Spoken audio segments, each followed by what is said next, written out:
বন্ধুরা, আজ আমি আপনাদের বলবো মহাভারতের যুগের সোলার কুকারের কথা।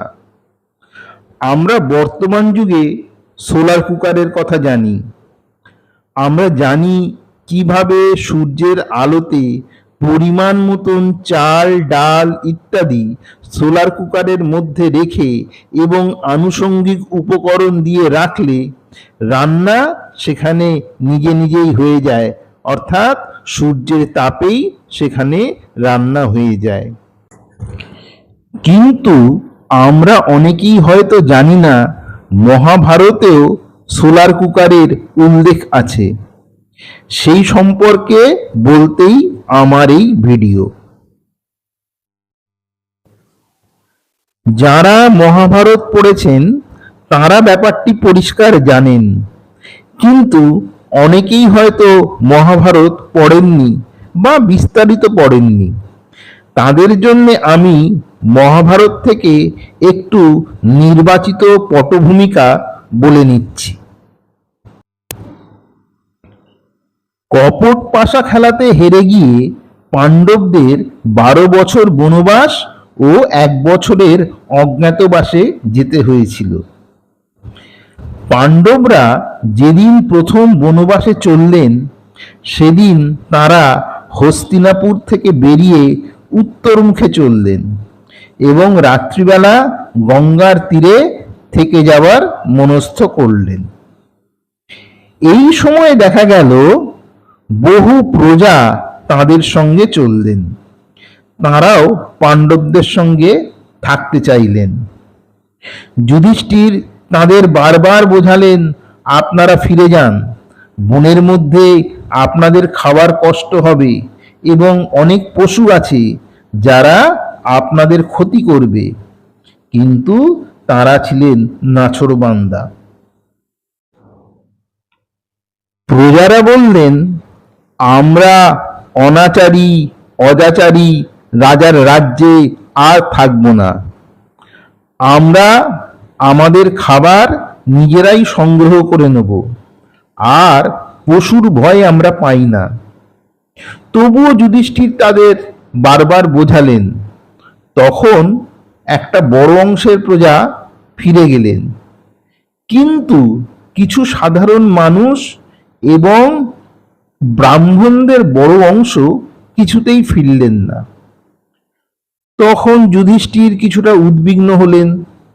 তাই দেখে শৌনক নামে এক ঋষি বললেন, আপনি অর্থচিন্তায় উদ্বিগ্ন হবেন না, অর্থচিন্তাতে ধনের তৃষ্ণা বাড়ে। যুধিষ্ঠির বললেন, আমার কোনো তৃষ্ণা নেই, রাজ্য ধনের কিছুর না, কিন্তু আমি ব্রাহ্মণদের খাওয়াবো কিভাবে? অতিথি সৎকার করতে না পারলে পাপ হবে যে। তখন পুরোহিত ধর্ম যুধিষ্ঠিরকে উপদেশ দিলেন, রাজন, আপনি সূর্যের স্তব করুন, তিনি আপনার সমস্যার সমাধান করতে পারবেন। যুধিষ্ঠির তখন সূর্যের বন্দনা করতে লাগলেন। সূর্যদেব এসে বললেন, আপনি নিশ্চিন্ত থাকুন ধর্মপুত্র, আমি আপনাকে এমন পাত্র দেব সেখানে আপনি যত চাইবেন তত খাবার পাবেন এবং আগামী 13 বছর ধরে তা পাবেন। এই বলে সূর্যদেব যুধিষ্ঠিরকে একটি তাম্রস থালি দিলেন। এখানে বলে রাখা ভালো, তাম্রস থালি মানে তামার তৈরি পাক পাত্র বা যাতে রান্না করা হয় সেই পাত্র, তাকেই বলা হয় তাম্রস থালি। সূর্যদেব বললেন, ধর্মপুত্র, এই নিন পাক পাত্র, এই পাত্রে শাক, ফল, মূল, যব, তণ্ডুল যা কিছু দেবেন, আমার বরে সামান্য সময়ের মধ্যে অগ্নিদেবের অনুপস্থিতিতেই তা রান্না হয়ে যাবে এবং সেই খাদ্য অব্যয় হবে যতক্ষণ না মাতা কুন্তী নিজে ভক্ষণ না করছেন। অর্থাৎ কুন্তী যতক্ষণ না খাবেন ততক্ষণ সেই খাদ্য শেষ হবে না।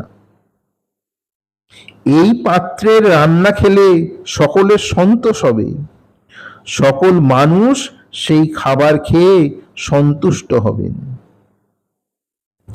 এরপর ধর্মরাজ যুধিষ্ঠির তার ভাইদের এবং কিছু পুরলোক অর্থাৎ নগরবাসীদের নিয়ে এবং ব্রাহ্মণদের নিয়ে কাম্যক বনে প্রবেশ করলেন। বন্ধুরা, ভিডিওটি ভালো লাগলে লাইক করবেন, শেয়ার করবেন এবং আমার চ্যানেলটিকে সাবস্ক্রাইব করবেন। ভালো থাকবেন। ধন্যবাদ।